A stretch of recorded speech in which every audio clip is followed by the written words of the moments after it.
Hello, everyone. My name is Bobby Marlab, and it's my great pleasure to welcome you today to the iconic conversation series with Mentor Walks. Before we start, I'd like to acknowledge that I'm coming to you today from the land of the Gadigal people of the Eora Nation, and to pay my deepest respects to their elders past, present and emerging, and to all First Nations people throughout the land. I also want to acknowledge that in October we have an important referendum, and to encourage you all to do the learning and the research that you need to make an informed decision at the time.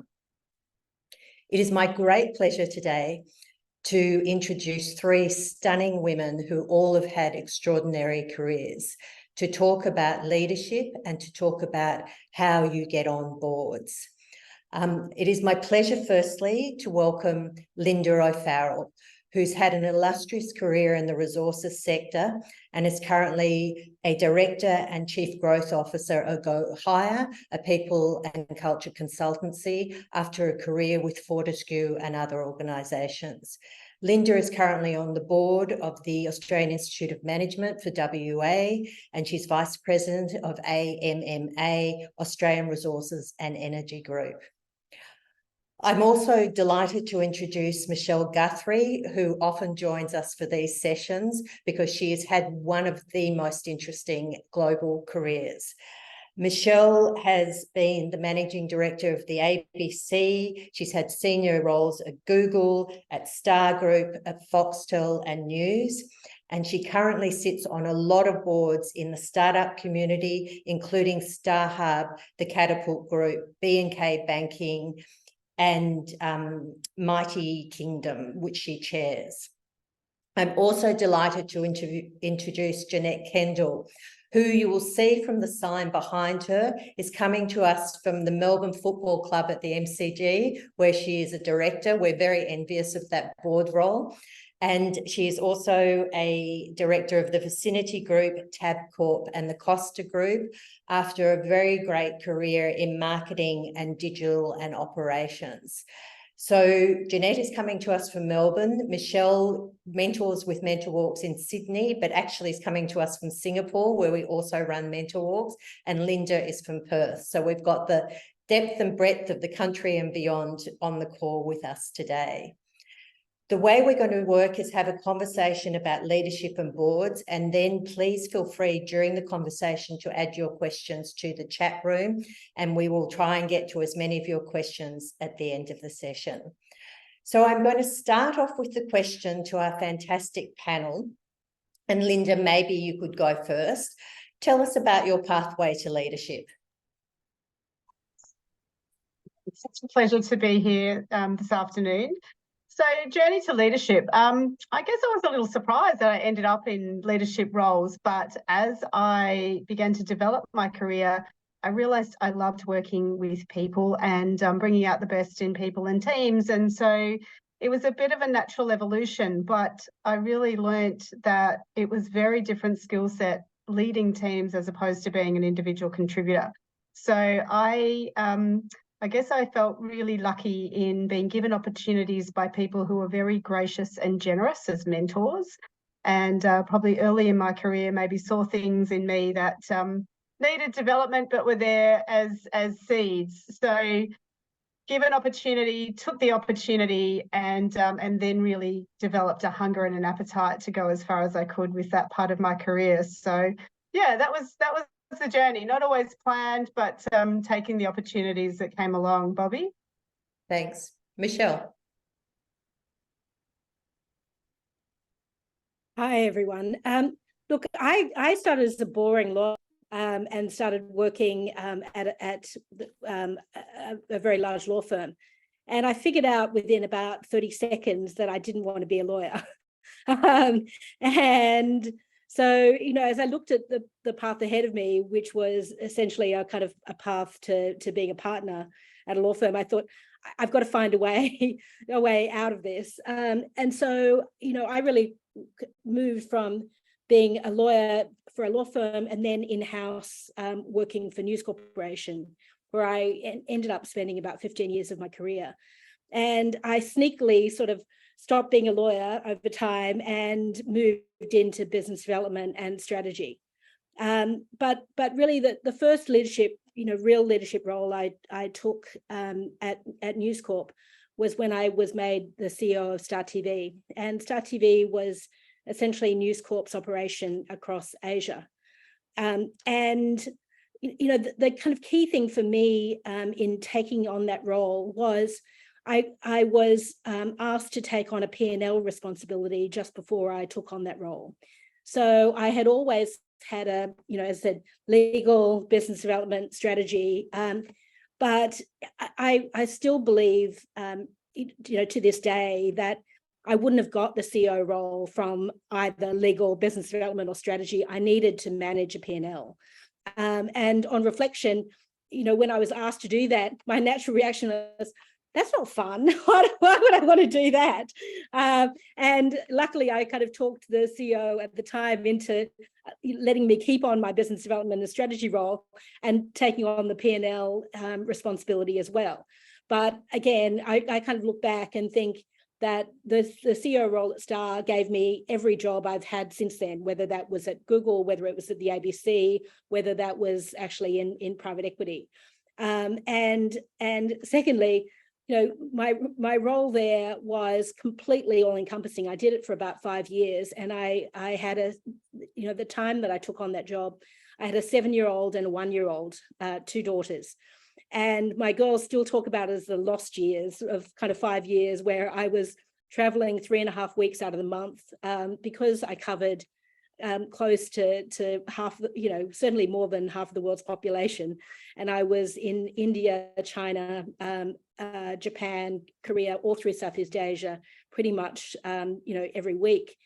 Again, I kind of think about the sacrifices I did for that role, but I certainly think now that it was absolutely worth it. Fantastic. Jeanette. Thanks, Bobby, and great to be here as well. Gosh, the path to leadership, it sounds like it was such a premeditated journey, which I think from what Linda and Michelle have said as well, it wasn't premeditated. I do remember earlier on in my career, I worked in advertising in the 80s, and I have referenced Mad Men on several occasions when I described what that industry was like during that period. I just remember being incredibly ambitious, and it's sort of, ambition seems like such a dirty word. And I think even if I look back at my younger self then, it possibly wasn't received that well, particularly in the environments that I was working in. But my ambition was pretty much about how I could be my best and how I could actually potentially challenge myself to do things that I didn't think I would be able to do. And we can talk about that a little bit further on into the session if we like. I guess when I really landed in what I would define as leadership, a bit like Michelle, I became the CEO of a startup company within Clemenger. And I was working on that project when it was about 1996 when the internet commercialized, and we were contemplating what impacts that could have on our business. And I was working on a project team to develop a new business, actually, to offer some service in the internet. And we developed a company within, I was working at Clemenger at the time, and we developed a company called Clemenger Digital. And I actually boldly put my hand up to be the CEO of Clemenger Digital. And I guess no one at the time really within the organisation knew what digital really was. And I guess back then it was sort of like, well, someone's interested in doing it, so you may as well do it. So in a sense, that sort of landed me in my first true leadership role as a CEO.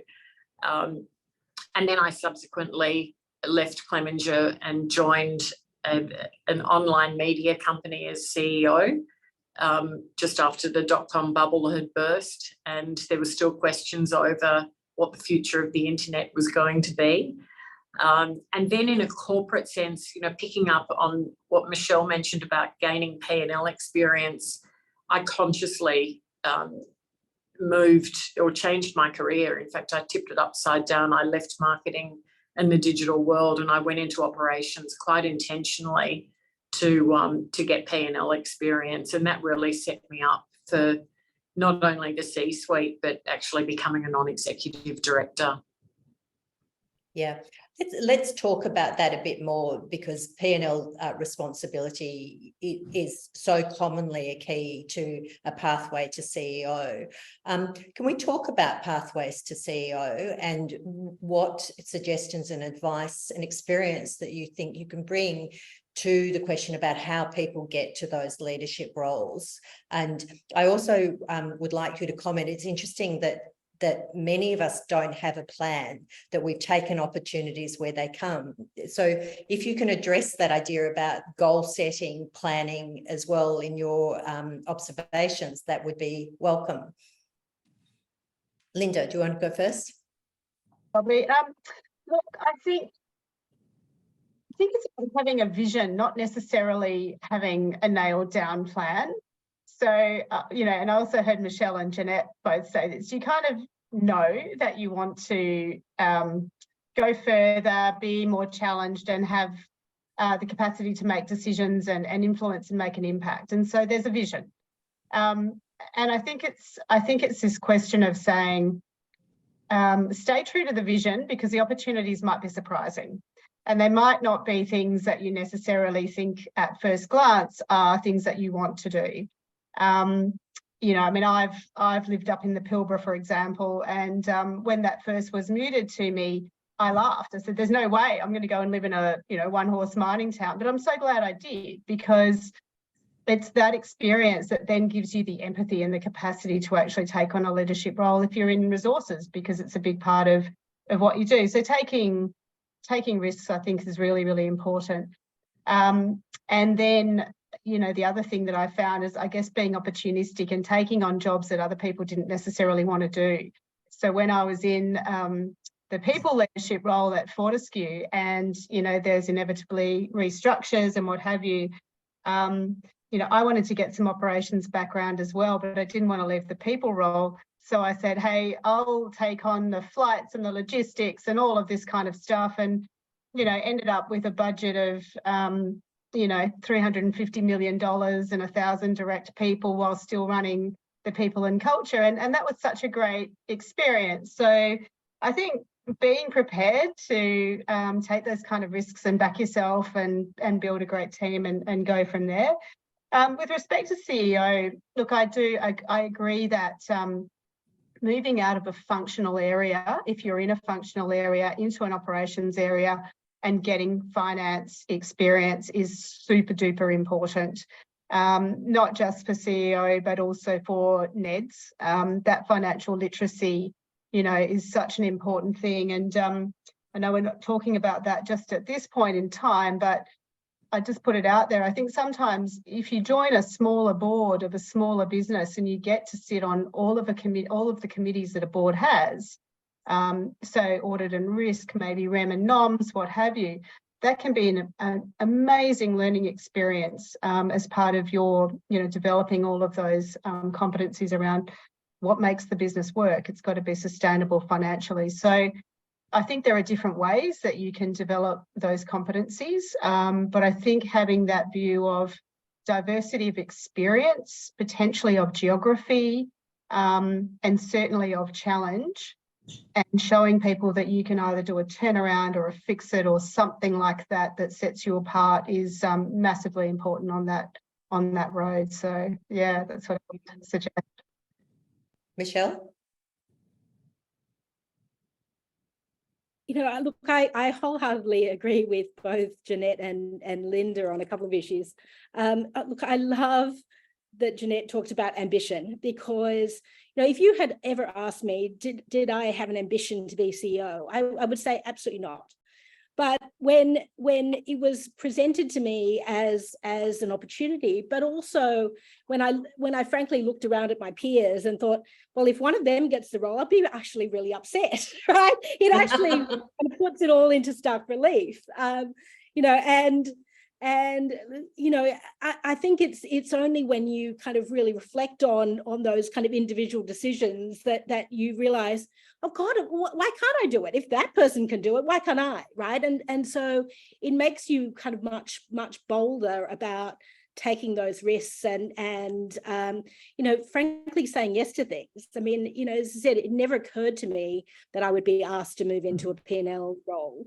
But now, you know, as I said, it is the first piece of advice I always give to, you know, women you know, who are looking to kind of step up to leadership is forget about people management roles.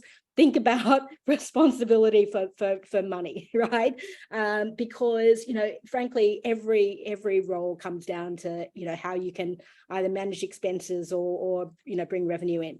I think you look, the sort of other piece I always kind of talk about is making sure that you have sponsors. And most of the time you don't even know that you have a sponsor, right? And the difference between mentors and sponsors is very much people who are advocating for you when you're not in the room. And I had no idea that someone was advocating for me to you know, be the CEO. It never occurred to me that was what was happening, but it absolutely was the only way that I got that role, you know, and got that opportunity.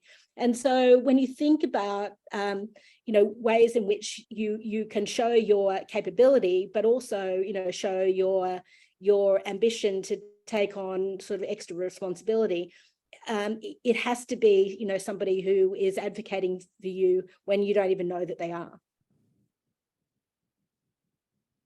Great. Jeanette? Yeah, Bobby, you asked the question about goal setting, and I actually did set a goal, and I'll talk a little bit more about the board piece later, but it was actually about board roles. So when I was 28, I was appointed as an executive director at Clemenger BBDO, and that I remember at the time enjoying being part of the discussions about the business, and, you know, taking myself out of that functional role that I was in, and having discussions about strategy and growth and operating expenses and all of that conversation. And I remember thinking at the time, at some point in time, I think I want to become a full-time non-executive director. And that was a long time ago. It was even more bizarre, and I do describe it as being a bizarre thought and an audacious goal, because at that time there was no one from marketing or customer experience or digital sitting on boards. It was accountants and lawyers, and I was neither of those. So why I'm referencing that long-term career goal, that actually drove a lot of career decisions that I actually made. It was part of my decision to move from marketing and digital into operations, because I knew that I would need that experience to be one day become a non-executive director. It was part of my reason for flipping my career and taking a huge risk and going and living in China for 3 years as well. So I know Linda and Michelle both mentioned, you know, global experience too.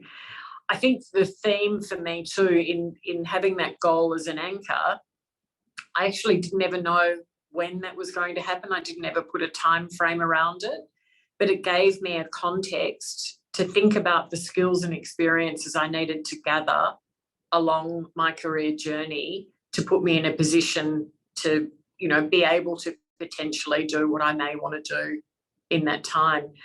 The other thing that I did in terms of, which will sound a little bit strange, is I actually do have a strong belief in manifesting things as well.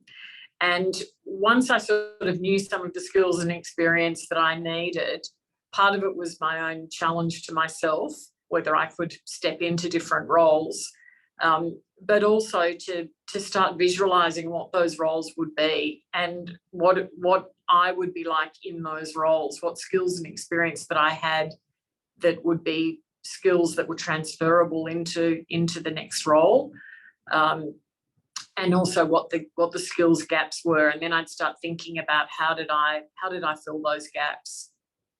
as well. So yeah, that anchoring goal helped drive a lot of decisions. Yeah, and I wholeheartedly support the idea about visualizing or imagining yourself in a position, and it's not necessarily to say in 5 years' time I want X or Y, but it's really just to have that imagining, and somehow it sets the intention.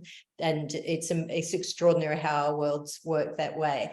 I'd like to drill down a little bit about how you get P&L responsibility. You've talked a lot about taking on operational roles, but I can see in the chat as well, really, have you got any concrete advice about how you get that P&L responsibility? Michelle, you talked about sponsorship, but I think there are other ways as well. Who'd like to speak to that? I'm happy to have a quick crack at it, Bobby, to get the ball rolling. I mean, obviously there's putting yourself forward for an operational role. Like, I completely walked away from my career, my successful career in marketing at the time, to join Pacific Brands in an operational role. So it was quite intentional to do that. And it was fortuitous at the time that the CEO was looking for people who were outside the industry. So those opportunities don't always come along, but they were looking for different, and I was different. And that gave me that pathway. I think the other thing that I say to people, even if you're not actually in a P&L role and with a P&L responsibility, are you actually reading the financial documents of the organisation that you're working in? You know, are you having conversations with your whoever you're reporting to, on what the financial drivers are for that organisation? And, you know, if you're working in a publicly listed company, are you reading the annual report? Are you reading the results announcements? You know, I think too, Google's your best friend. And, you know, you can teach yourself a lot of things as well, even if you're outside that role. So I think there's two parts to it. There's finding the role, taking that risk of, if you're not in a P&L role, making it known that you actually want to step into that. And if you're not in the role, just do a whole lot of self-learning and ask your mentors about that, or just get onto Google and start upskilling in reading a P&L. It's actually not that hard. If you run it, it's like running your own home budget. That's right. And it's also learning the language of business, so that you can talk in the language of the CEO and the other leaders in the business. Yeah. There's also, Bobby, sorry, and I know someone's just put it up in the chat, there is amazing resources on LinkedIn as well that you can use. There are. Michelle and Linda? Yeah, Jeanette, I agree with you. I mean, I think that the one thing, you know, I had no finance background at all, and I always kind of assumed that I couldn't actually sort of move into an operational role without having that financial background. But after a while, you figure it out. I mean, particularly in the industries that you're aware of. So one of the things that has always struck me about many companies is that anybody in creative roles pretends that they don't know anything about money. Right. And so I would constantly have people, you know, come to me and ask me for more budget. And I'd say, well, what's your budget now? They'd have no idea. Right. And so unless you're actually, you know, even if you're kind of making a program, or, you know, you're in any kind of role, you shouldn't know exactly where all the money is, right? And you should, you know, be able to figure out, okay, I can make more money by doing this, or I can be more efficient doing that. And so it's that, you know, it's that constant sort of, you know, questioning of, is this the best use of resources? You know, as I said, whether you're in the marketing area or whether you're in the legal area. And being able to demonstrate that you're interested in the financial outcomes of the business. You know, I would often sort of, you know, say to my teams in media companies that, look, you know, if you're not responsible for your own P&L, i.e. your own program, you know, budget or your own functional budget, how exactly do you think we're actually going to you know, progress as a business? So everyone has to kind of live their own kind of cost center. As I said, even if it's a cost center rather than a P&L.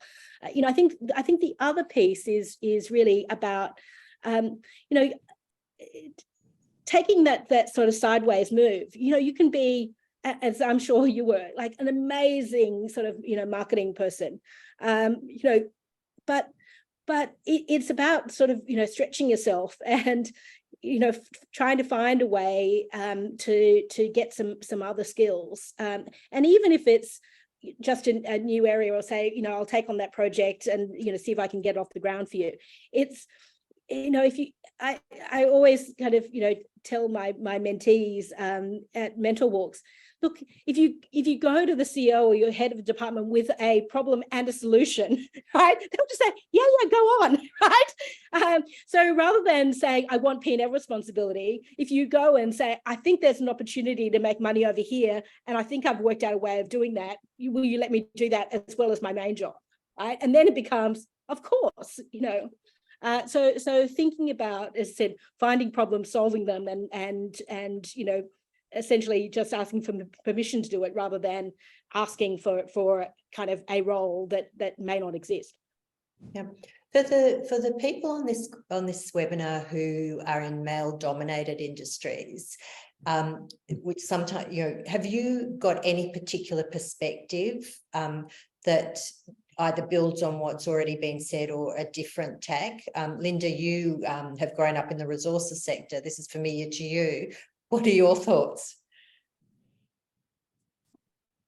I just see people as people. So I've never been particularly flummoxed by the fact that, you know, you might be one of a few women in a room of mostly men, which is a good thing, right? And I think it's something just to cultivate. Like if you're in a male-dominated industry, and there is some kind of psychological barrier or resistance to you taking your place at the table, then work through that. I completely agree with Jeanette and Michelle. You know, having financial literacy is so important. But the other thing I see women do, let's say you walk into a boardroom and it's perhaps not just a board meeting, it's a broader meeting, sits at the main table. I see far too many women not take one of them because they think, oh, someone else more important than me is going to do that. Now, you need to be aware of, you know, hierarchy and social structures and what have you, but, you know, extend yourself a little and go into a meeting being prepared to make a contribution. Again, it's like being in a soccer game. You know, if you're waiting for someone to kick you the ball nicely and you're going to take it and then get a goal, guess what? It's not like that. So, you know, I think every meeting is an opportunity to actually, and again, not do this in an inauthentic way, but to go in there thinking, what am I here for? What ideas do I have? How do I make a contribution that is heard? That's going to hold you in massively good stead. And it might be a little more confronting if it's mainly men around you, but it doesn't have to be. So I think as well as that financial literacy, taking opportunity to speak publicly, taking opportunity to present whenever you can, and seeing every meeting with people that can be that sponsor for you. Michelle, I love that. Seeing how you go in difficult situations, you know, that's going to hold you in really, really good stead. One of the things I notice is that women often introduce themselves. They'll put out their hand, shake someone's hand and say, hi, I'm Jane, Susan, you know, Philippa, but they won't say, hi, I'm Philippa Brown. I am the CFO of XYZ. So from the first moment, they are not actually presenting themselves in the fullness that they deserve and own, right? And I think that's worth mentioning because it's a small thing, but it really makes a difference, and would encourage people to think about that when they do introduce themselves to people.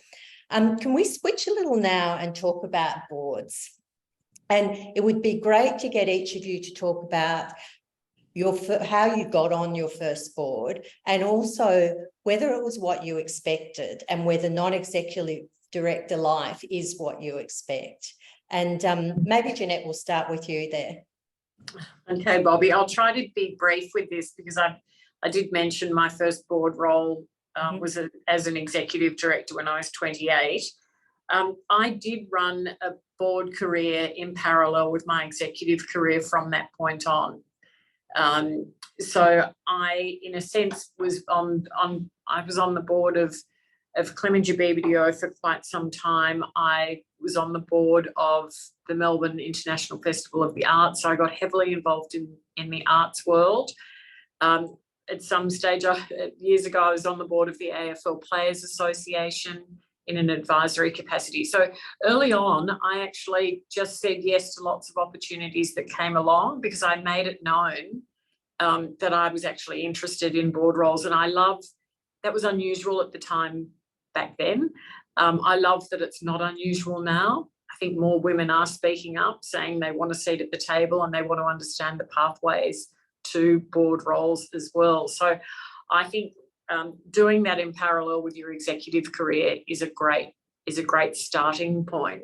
So I guess in terms of when I became a full-time non-executive director, I'll focus on that a little bit more because that's when I felt I became a real director. And that was when I was first appointed to an ASX listed board. It was certainly, very different to the board roles that I'd had up until that point in time. And it was different because the scale was different and also the calibre of the people sitting around the boardroom table was different. And I'm referring to, an ASX top 30 company in this context. I did have that moment, to be completely honest, when I first walked into the boardroom of massive imposter syndrome. The thought went through my mind, how in the hell did I get here when I sat at that table, which I'm really cross with myself that I said that to myself. But to be honest, it took me quite some time to really, in my own mind, get comfortable with being in that space. And really, if I unpack that was really about being different. I had very different skills and experience to the rest of the people sitting around that table. And I guess my first reaction was, I need to learn a whole lot of things. I need to, fill in the gaps. I need to, be as knowledgeable as the investment banker sitting beside me. I need to be as wise as the lawyer who's been the, leading partner of a legal firm. It was ridiculous what was going through my mind. So for the first couple of board meetings, I felt like I was getting ready to sit for an exam. So I guess I'll leave it at that point there with the thought that it took a while to get comfortable with being in that space, even though I'd spent 20 years of my career in doing parallel board roles, but nothing quite the same as stepping onto an ASX top 30 company. Michelle? Yeah, so my first board role came very soon after I was appointed as CEO of Star TV. And it was a NASDAQ listed company called VeriSign. And VeriSign is essentially the registry that does .com and .net globally. And when they first approached me, I said, I know nothing about internet infrastructure. I know nothing about the NASDAQ. And they said, well, what we want is somebody that has global experience, which I had. Somebody, actually they were starting to invest in content. So they'd bought kind of the Crazy Frog ringtones and so I got approval to join the board while I was CEO at Star. And the one thing that struck me was it was so much work, but particularly because of the time frame, so time zones. So I was on board calls from 4 a.m, for 3 or 4 hours before I would start work. The other thing that you realize is that a lot of the work that you do is potentially sort of fixing the past. So even though I wasn't on the board at the time, that there was some backdating of share options, because I wasn't on the board at the time, I was running the special committee that investigated it, which meant, again, it took hours and hours and hours.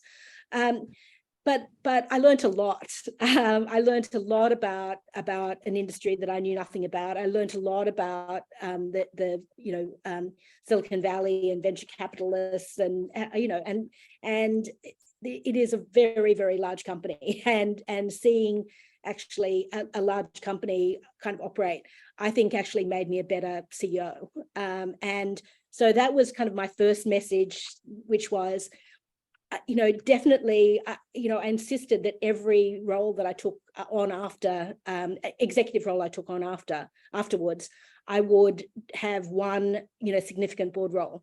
So I found out that I was the only CEO, managing director of the ABC, that was allowed to do an external board role, because I insisted as part of my coming on board, as in an executive role, that, again, I got a lot of sort of experience in actually what best practice looks like on other companies, and taking that back to my executive role. So I was on the board of Auckland Airport, and again, when I was approached about that, I'd been to New Zealand once. I knew nothing about airports other than I went through them a lot. But when it became, when they kind of said, look, we want to understand Asia, and I was based in Google in Singapore at the time, they want to understand, technology and connecting with consumers. They needed to understand, marketing, branding, and distribution and partnerships. I said, oh, I know all of that. So look, one of the things, actually, I always talk about Auckland Airport being my best board experience, because it was the most diverse board I've ever, been involved with, where there was somebody on the board who knew property inside and out, another person on the board who, knew regulation inside and out, because it was a highly regulated business. But when it came to marketing, Asian distribution, about partnerships, the rest of the board looked at me, and I realized, actually, having a lane and knowing how I can contribute as part of a diverse board, rather than piping up on a property issue that again I don't have deep experience in, actually gave me a much better sense about how really good boards operate, with that real kind of diversity of backgrounds and skill sets. Wonderful.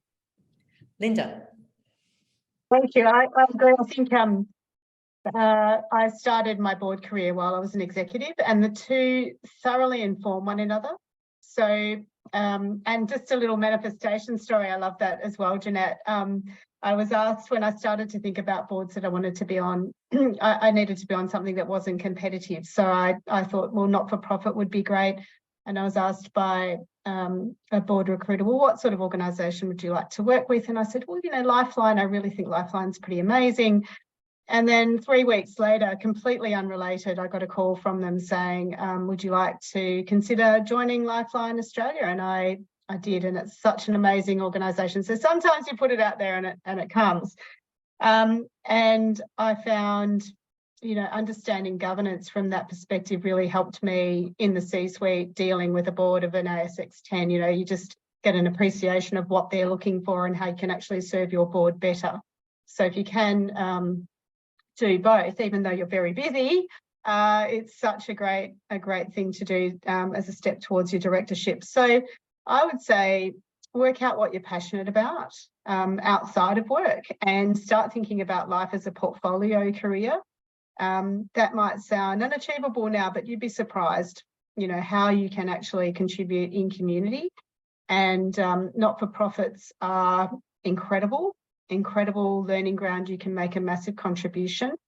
And I also agree with you, Michelle. I think understanding what you bring to a board, and if you are going to bring something that's different and needed, then it's great for you and it's great for the organisation. And, the people and culture space is one that is so necessary. In fact, boards often find themselves in interesting situations around CEO appointments, or heaven forbid, it not quite working with a CEO, or other tricky situations. And so I find that actually it can be quite useful to have that background and to be able to advise in that way.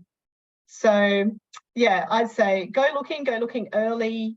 And the other piece of advice, because I actually think a lot of people don't even think about this, make friends with some executive recruiters very early in your career.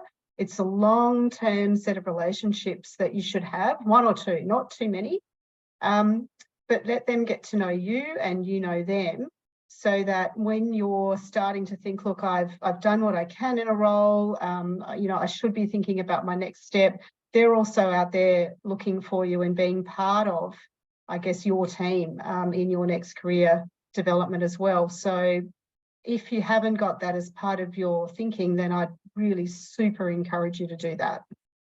And are the three of you advocates for doing formal board training, whether it's through the Australian Institute of Company Directors or the Governance Institute? There are a lot of courses out there. And also, of course, the liabilities that come with being a director. Who would like to take that one on? I would just say yes, do it. Oh, sorry, Linda.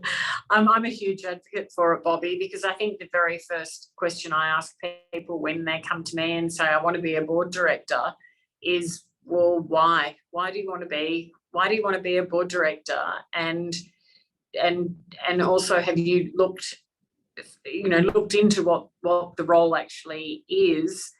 And I know I don't mean that to sound patronizing, because it sounds it as I'm saying it, but it's like there's not from my experience, there's not a deep understanding of what directors' responsibilities actually are. So I am all for and a huge advocate of the AICD. I think, I'm sure a lot of people on the call have done the company directors course. That does not lead to a board appointment. So we need to be very clear about that. But what it does, it helps clarify and crystallise whether you actually want to become a director or not, because the personal liability, particularly in Australia, is off the dial and it's getting worse. So much so that a lot of ASX directors I know no longer want to be on ASX listed companies, and they're actually moving into the private space, or not being directors any longer. So I think the formal training really does flesh out what the roles and responsibilities are of a director.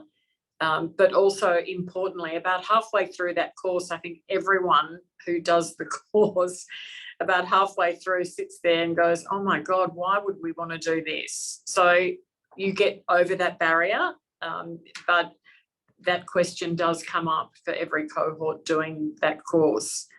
So I think it is important. I actually asked, when I came back from China, I asked a recruiter, did I need to do the AICD course? Because right through, I'd been on boards for about 20 years and I'd never done it.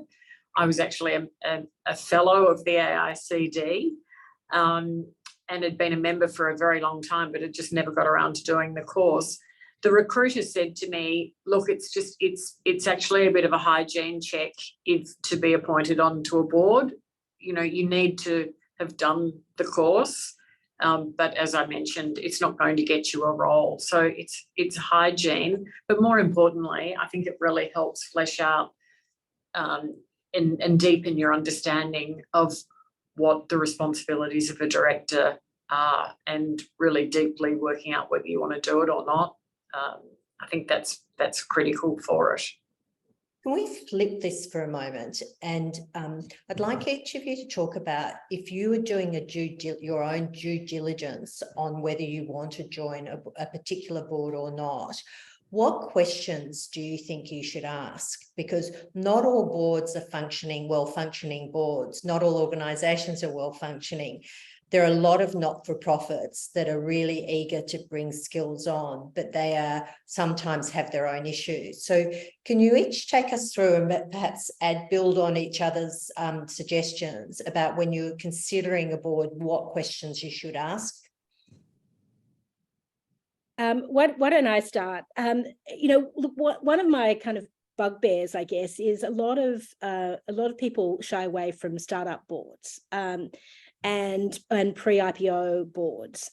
And my response is, I'm happier doing due diligence on a startup or on something pre-IPO, than when it's been, when it has 100,000 staff, and it's, it's how are you going to actually due diligence on those kinds of companies? I find it much easier to do due diligence on something sort of manageable, where you've got 100 people maximum, or you really sort of are spending time with the founder and kind of working with them and the management team.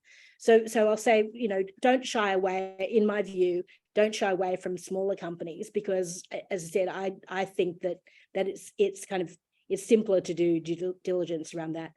I think the one thing that I spend a lot of time around is spending time with the chair and spending time with the CEO, and sort of working out whether that is a functional relationship or not.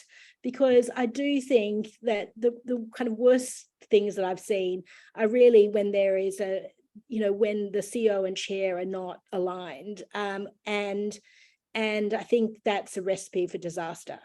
I think the second piece is, I was asked to have a look at the minutes, because I want to understand what are they discussing, and how is that resolved, and do you get a sense about what the big issues in the company are based on what's so are people meeting but nothing is being discussed, or the minutes very sort of short, in which case I'm very suspicious, right? And so I do think trying to understand what is discussed, what have a look at some previous board papers. What sort of information do you get? Is that adequate in order to make help you understand what's going on in the business? And so I rely very much on the people, the key people in the organization, the chair and the CEO or founder. And secondly, about the documentation, right, of the minutes, the board papers, things like that.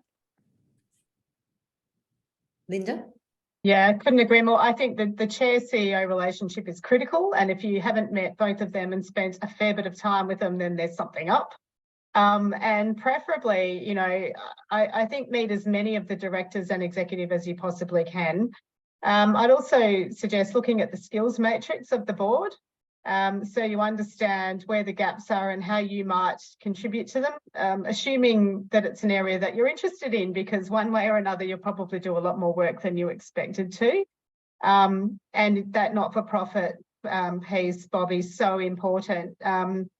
Again, depending on the size of the not-for-profit, you might find yourself sometimes being a little more of an executive than a director, which can be a little interesting to try and keep all of those wheels turning if you find yourself having to do a lot of fundraising or what have you. Just be really clear about what's necessary and do you have the time.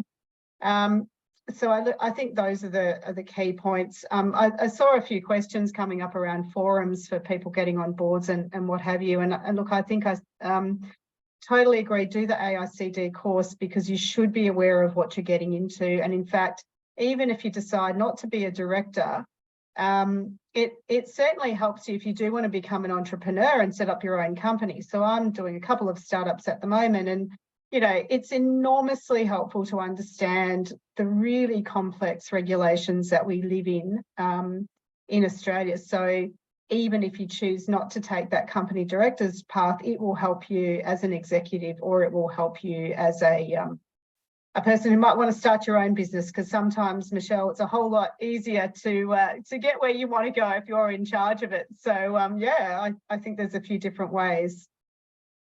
Just one thing I forgot, and this is, like, again, super important as a very lapsed lawyer: check the directors and officers liability insurance. So when I joined my first external board, VeriSign, NASDAQ listed, very volatile stock. And I went to the general counsel at News Corp to let him know that I was joining the board, and whether I was covered under the News Corp insurance policy. And he said, look, you are. But at the same time, he said, assume you're going to get sued, right? He said, every NASDAQ board, gets sued. So just be all over that. And what I looked into for VeriSign was, not only did they have a very a comprehensive, D&O insurance policy, they also had $60 million in escrow in the bank for the directors to be able to call on if the insurance, wasn't there. So it's belts and braces. Assume worst case. Again, even whether it, there's any sort of, whether you've done something wrong or not. But yeah, rely on the insurance. Bobby, can I just add a couple of things as well? I agree with Linda and Michelle commenting on the chair and CEO relationship. That also extends to the whole board, and just understanding what all who's sitting around the table, and whether you can see yourself sitting around the table with those people, because it's okay when things are going well, but the real test is when things aren't going well, and you want to be, in lockstep. Doesn't mean you all have the same opinion, but you're just in lockstep with the group of people that you're working with. You don't want to be on a board where there's random people or there's politics, because the focus has got to be on the organisation. The other piece of due diligence, I have a very extensive due diligence checklist, and in fact there's a really good resource in the AICD that gives you a list of the questions you should ask before you become a board director. And I think that's in the public domain. If not, I'm sure we can access that for people on the call. But I do a deep dive into the financials, and even if it's not a listed company, I ask the chair or whoever I'm speaking to for the financials, and that even extends in the listed space to meeting with the auditor. I really value the time spent in doing that, and then a deep dive into the strategy. The other piece is just, Michelle was saying it's difficult in large organisations to get a sense of the culture. It's fabulous to actually, try and interact with the company. So if they've got a call centre, call the call centre, have a chat with the people, answering the phones. If it's a retailer, go into the retail outlets and ask them what it's like to work in the organisation. So there's lots of sort of formal questions that you can ask of the chair or of the recruiter if the role is coming through a recruiter. But there's a lot of informal stuff that you can do. And I just really encourage anyone to collect as many data points as they possibly can as they go through due diligence. I will add, and I'm sorry, I know we're going to move on, but it's very flattering when you're first asked to join a board, and it's a bit like you've been offered a new job. Just take pause and draw breath, and shift gears from the flattery to actually really asking the hard questions. And in a sense, it puts you in a better position to actually land the board role with the questions that you're actually asking. It leads to a question. If you, without naming organisations, have any of you made a mistake, what you would consider a mistake with agreeing to be on a board that in retrospect you think was a poor decision? And how easy is it to reverse that?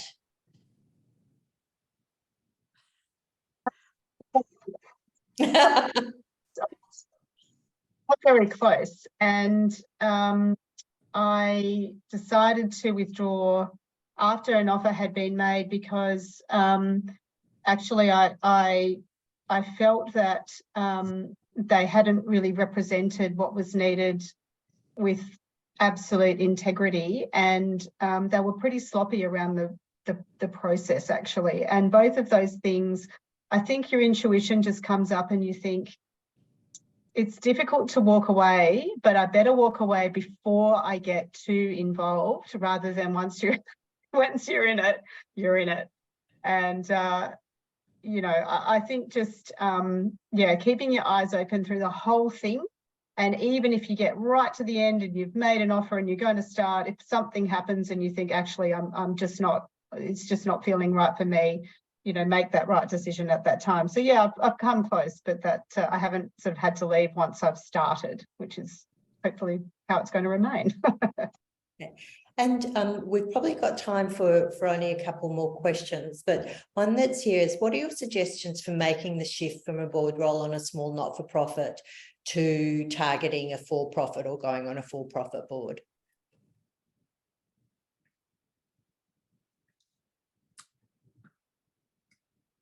Wow, that's that's a big question. How do you do that?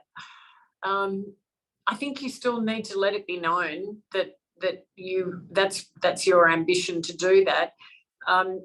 My transition from not-for-profit to for-profit was actually via a recruiter, and it was during my executive career, and they knew that I wanted to be a non-executive director at some point in time. So a bit to Linda's point earlier about this, because I'd let that be known and I had a great relationship with the recruiter, we were talking about a potential executive role. And just as we finished up the meeting, she said, "Oh, are you interested in taking on another board role?" And I said, "Oh, look, potentially I could have capacity to do that." And she said, it's listed on the National Stock Exchange. It's a listed company. It was actually Foodworks, the independent supermarket group. So that happened that way. It was about letting it be known that that's what you wanted to do with people who actually have the potential to make that happen for you. I think that's a wonderful point, because I think many people think that these opportunities just come to you, but actually you have to put yourself in a position to be. Yeah. And sometimes they do, Bobby. I know when I became, like in 2015, when I transitioned from executive to non-executive, I was making comments to a couple of friends about, oh, I'm surprised that it's all happening so quickly. And they just looked at me and went, "What are you talking about? You've wanted to do this forever." So my poor friends all knew about it as well. So I sort of had through my career, I had made that known, which sounds a bit annoying in a way as I recount that story, but you do need to let it be known, because it's not just going to come your way.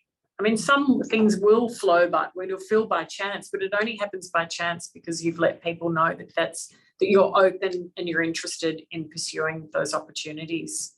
Yeah. So Michelle, Linda and Jeanette, we're at the end of a really great conversation. Thank you. Are there any final words you'd like to share with the audience tonight about either leadership or board roles? Thank you so much for the opportunity, and I hope it's helped even spark a little thought in your mind about how much further you can go if you're thinking about where you want to go.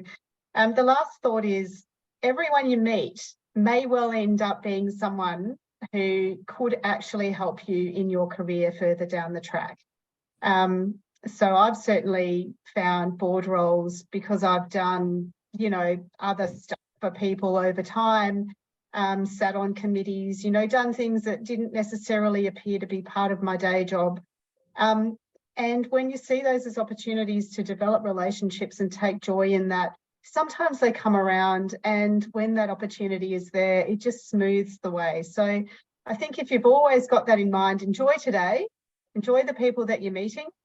They may well be a big part of your career into the future. Fantastic. So that would be my last words. Thank you. Bobby, the best piece of advice I ever got was, the longer your executive career, the longer your non-executive career.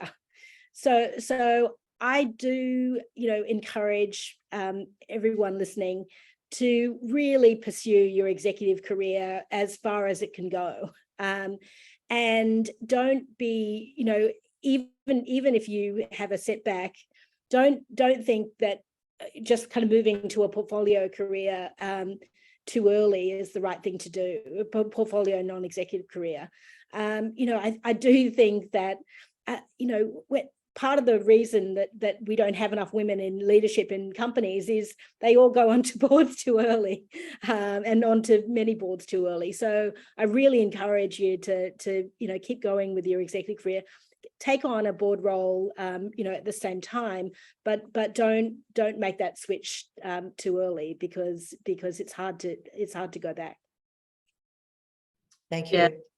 Gosh, Linda and Michelle have just given such great advice. I could add to that in the sense that I think, you know, think of this in terms of the long term, as Michelle was saying. You know, you can gather skills and experience along the way with a long-term goal in mind. You will have to take some risks. And I guess my one piece of advice is take those risks and see them as opportunities. My second piece of advice was a piece of advice I was given by this fabulous woman many years ago. I was working in an organisation that I stayed in for 15 years, which is just unheard of nowadays. And I had all my aspirations linked into that organisation. And she said to me one day, she said, I'm not suggesting you should leave, but I'm just telling you, you're not going to find all of your career fulfillment in this one place. And that was the best piece of advice I think I was ever given early in my career. And what she was actually encouraging me to do was to seek more board roles in parallel with my executive career. And her name was Peggy, and I've lost contact with Peggy, but I would love to meet up with her again today and thank her for that piece of advice. That's wonderful. Michelle, Jeanette, Linda, that has been a really wonderful conversation. Thank you so much for sharing your experience and wisdom and insights with our audience. And to all of those that have been on this webinar and call this afternoon, thank you for joining us. Know that you're welcome at Mental Walks, every event all around the country, and know that we'll be back in a month's time with the Iconic Conversation series. On the next session is with, I think, Eliza Knox on leadership, and everyone is welcome. So thank you again, wonderful women, for sharing your worlds with us. It is so appreciated. Thank you, everyone.